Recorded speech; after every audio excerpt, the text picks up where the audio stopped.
Vacation കഴിഞ്ഞ് വീട്ടിലേക്ക് പോകാൻ വേണ്ടി ഡ്രസ്സ് മാറ്റി നിന്ന് ഞങ്ങൾ പെട്ടെന്ന് എടുത്തൊരു തീരുമാനമായിരുന്നു കേട്ടോ പൊന്നാനി പോക്ക്. പാപ്പനെയും വിളിച്ച് വരുത്തിയിട്ട് ഞങ്ങളെല്ലാവരും കൂടി ഒന്ന് പൊന്നാനി പോയി. ഒരുറക്കം കഴിഞ്ഞ് പാട്ടും കേട്ടിട്ടുള്ള ഇരുത്താട്ടോ അത്. തിരക്കൊന്നും ഉണ്ടാവില്ല എന്ന് പ്രതീക്ഷിച്ചിട്ടാട്ടോ ഞങ്ങൾ പോയത്. അവിടെ എത്തിയപ്പോൾ വണ്ടി പാർക്ക് ചെയ്യാൻ പോലും സ്ഥലം ഉണ്ടായിരുന്നില്ല. നല്ല തിരക്കായിരുന്നു. അധികം തിരക്കില്ലാത്തൊരു സ്ഥലം നോക്കിയിട്ട് ഞങ്ങളങ്ങനെ നടന്നു. അങ്ങനെ ആ സ്ഥലം ഞങ്ങൾ കണ്ടുപിടിച്ചു. അമ്മയും പാപ്പനും മാമനും ഒരു ഭാഗത്ത് അവിടെ ഇരുന്നു കേട്ടോ. ഞങ്ങളെല്ലാവരും വെള്ളത്തിലിറങ്ങി കുറേ വീഡിയോസും ഫോട്ടോസും ഒക്കെ എടുത്തു. തനുവിനും തച്ചുവിനും ആന വല്ലാതെ പേടിയൊന്നും ഉണ്ടായിരുന്നില്ല കേട്ടോ. അവർക്കും വെള്ളത്തിലിറങ്ങാൻ കുഴപ്പമൊന്നും ഉണ്ടായിരുന്നില്ല. തനുവിന് വെള്ളത്തിൽ കളിക്കുന്നതിനേക്കാൾ കൂടുതൽ ഇഷ്ടം മണലിൽ കളിക്കാനാകും. അപ്പോൾ അവൾ അമ്മയുടെ അടുത്തൊരു ഭാഗത്ത് പോയിരുന്നിട്ട് മണലിൽ കളിക്കാൻ തുടങ്ങി. ഒരുപാട് നാൾ കൂടിയിട്ടാട്ടോ ഞങ്ങളെല്ലാവരും കൂടി ഇങ്ങനെ ഒരു യാത്ര പോകുന്നത്.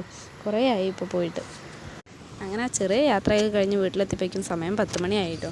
അപ്പോൾ ഇന്നത്തെ വീഡിയോ ഇത്രയേ ഉള്ളൂ. വീഡിയോസ് എല്ലാവരും ഷെയർ ചെയ്തും സബ്സ്ക്രൈബ് ചെയ്തും ലൈക്ക് ചെയ്തും സപ്പോർട്ട് ചെയ്യണേ. എല്ലാവർക്കും ടാറ്റ ബൈ ബൈ.